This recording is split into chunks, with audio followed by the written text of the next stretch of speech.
كتابي تاريخي دەیسەلمێنن کە ئەم کابرایەکی کوردە.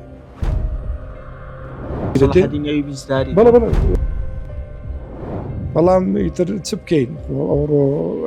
نووسەرێکی دیاری کورد بەناو نووسەر ڕۆشنبیر و هەڵاهوریا شینکاری وا کە ئاڵێ سڵاحەدین ئەیوبی کوردنێ. طبعاً ئەو قسانەی دکتۆر یوسف زێدان هی ئەوڕۆ نین، هی ساڵی 2017 ئەو کاتێک کە هات بۆ یەکەمین جار لە هەولێر داوەت کرا بوو لە پێشەنگای کتێب، قسەم لەو بابەتێ لەگەڵی کرد. ڤیدیۆیەکە ماوە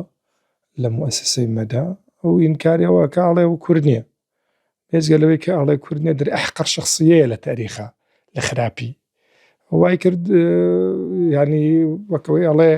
ناڕەزایەکی زۆر لە شارعی مسر و شارعی عالمی ئیسلامی ئەو کات بە دوای خۆی دابینی و وەزیری دیفاعی ئەو کاتە ئیسرائیل سپاسی کرد لەسەر ئەو موقف و لەسەر ئەو هەڵوێستەی. صاحبی هەر ئەو بابەتەی نییە، خۆی دکتۆرای هەیە لە تەسەوف لە فکری عیرفانی، ماستەرەکە لەسەر عەبدولکەریمی جیلیە، دکتۆراکە لەسەر شێخ عەبدولقادری گەیلانیە، صاحبی ڕیوایەتێکی مەشهورە، ڕۆمانێکی مەشهور بە ناوی عەزازیل کە تێدا زۆرێک لە نووسەران تۆمەتباری ئەکەن بە دزینی ئەو دەقی ئەم ینی ڕۆمانە.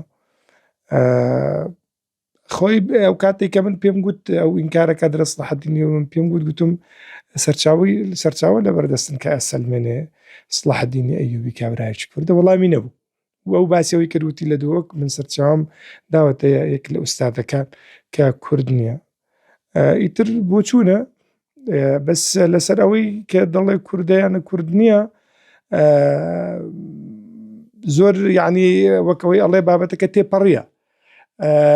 یان ئەوەی کە گرنگ و مهم ئەوەیە کە ئەو کابرایە نووسەرە کە نووسەرە کاتێک کە ئەڵێ کوردە کورد نییە ئیتر ئەمە دەچێتە ناو لاپەڕەکانی مێژوو، ینی حەقی ڕەتدانەوەی هەیە. بەڵام ئیتر چ بکەین ئەوڕۆ نووسەرێکی دیاری کورد بەناو نووسەر ڕۆشنبیر و هەڵاهوریا شینکاری وا کە ئاڵێ سڵاحەدین ئەیوبی کورد نییە. ینی لۆ گلەی لە بێگانان بکەین، ینی کاتێک کە بێگان نەدانەوێ مێژوومان بستڕنەوە و خەڵکانێکی دیکەش لێرە لە پاڵخۆمان کە ئیدعای کوردایەتی و عیار 24 کوردایەتی و خەمی کوردایەتی بوون ئەو بابەتانە ئەکەن ئەوڕۆکە دەیەوێ لاپەڕەیەکی مەسەحەیەکی زۆری مێژووت ینی مەسح بکە، کارەساتێکی گەورەیە، چونکە بەڕاستی هەر ئەوە مهم نییە مەتەلەن کاتێک کە تۆ دەی سڵاحەدین ئەیوبی لە مێژووی تاریخی ئیسلامیە لە ناسنامەی کوردبوونی دابڕی بەس تەنها سڵاحەدین ئەیوبی نییە، مەسەحەیەکی زۆرە لە دەیان و سەدان کەسایەتی لە خانەوادەی ئەیوبی تۆ لە ئیسلامەتیا لە کوردایەتی ئەیان بیتە دەرەوە. مەتەلەن دەولەی ئەیوبی بەو مەسەح و پانتاییەکەوا لە مێژوو هەیەتی و لەمان کاتدا دەیان ئافرەتی خانەدان و نووسەر و بوێر و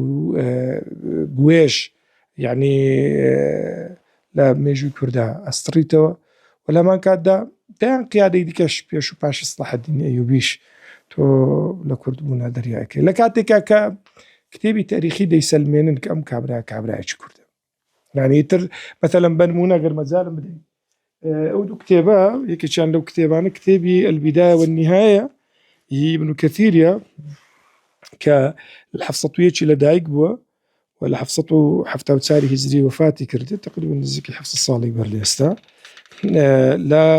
لاپەڕە بەرجی 16 طبعەکەی من طبعی سطورە للبحث العلمي، سطور البحث العلمي لە بەرجی 16 و لە لاپەڕە 437 کاتێک کە باسی شێرکۆ بن شاذی ئەکا دەرێ ئەسەدودین الکوردیگی الروادگی لە بنەوە نووسیتی هەندێک دەرن الرەزاریی هەندێک دەر الزەرزاریی هات چونکە بۆ پێیکە وەکو عشیرەت منتەمێ لە بۆ عشیرەتی زراری دەڵێتی وهم أشرف شعوب الأكراد، وهم أشرف شعوب الأكراد وهو من قرية يقال لها دوين أو ديويني خومان كإستا أو خريكة سدي لدرز ذكرين من أعمال أذربيجان. أما مثلا دوكو كتابي تاريخي ولا ما كاد النجوم الظاهرة في ملوك مصر والقاهرة هي تغرب برد الأتابجي 813 لدايق ب 874 وفاة كردية هلا برجي ششم لا برا دار كتب العلمية لا هلا بري كميني يعني لا برسي كاتك باسي صلاح الدين أيوبي دكا ضل كان بداية أمر بني أيوب أن نجم الدين أيوب والد صلاح الدين هذا وأخاه أسد الدين شركه ونجم الدين هو الأكبر كان أصله من دوين بلدة صغيرة في العجم وقيل هو من الأكراد الروادية لبنوش عين شرح كردية نقدر زراري يعني لسر ناوكي إشكالية وهو الأصح أو أخوي مؤلفة كذا الله يعني أصح زرارية ما بسلت عشيرة زراري طبعا زرزاري وزراري وأنا هنا طبعا هو عشيرات بويكوا منتمية لبو عشيرته صلاح الدين أيوبي زراري بلا ويك لتاريخ باسكري زرزاري أو زرزاري كانت تركياش استا مثلا ك إلي زرزان هي كتابك بفارس نسراوه وكابرا تاريخ كتابه كان شرباسي ويكن وابن خلدون وذهبي والهمان كادا ابن خلكان يعني ابن خلكان أو كأخو أندريتوا هميان إثباتي كردبوني أو عائلة أو خانواديك تو كاتي كدي رفضي أكيد دجايتي وهم مسرساوان أكيد بسياري شي منطقي ليرة لدايك أبي هدفتيا آمانتيا يعني كذا تبي كرد صلاح الدين أيوبي لكردبون دابرجي وتأييدي نسريشي قومي عربي أكي كدي ديوي مثلا الناس نامي بشيشي ميجويت لدابرجي سيرة دكتور دوای ئەوەی کە ناڕەزایەتێکی زۆر لە تۆڕە کۆمەڵایەتیەکان هەبوو لەسەر هاتنی ئەو نووسەرا دووبارە بۆ هەولێر و بەشداریکردنی لە پێشاگای نێودەوڵەتی کتێب دەگوترێت کە هاتنی ئەو فەشەلی هێنا و نایەت بۆ هەولێر و هاتنەکەی هەڵگۆشایەوە ئێوە قسەتان چێ لەو بارەیە لە ڕاستیدا من وەک باسم کرد یعنی بابەتەکە قەزیەکە قەزیە ئەوڕۆ نییە ڕوبەڕوش قسەم لەگەڵ کردن لەسەر هەندێک قەزیە ئیسلامی دیکە خۆی ئەو کابرا هەر تەنها ئەوە نییە کە بێڕێزی بەرامبەر بە صلاح الدین ئەیوبیەکە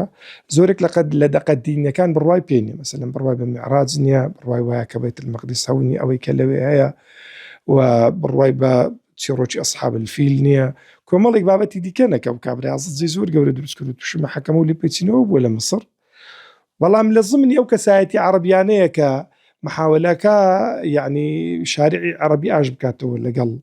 دولة إسرائيلي يعني لو إطار حداثية لو إيش إعلام قوريكا راسي بس هاتني بالنسبة من وكو يقدي كوايا لبروي أو برادر هيش تشوينة كاتي كلام برسي وتم كتاب وسرچاوه هي داوي سرچاوه كاني نكرد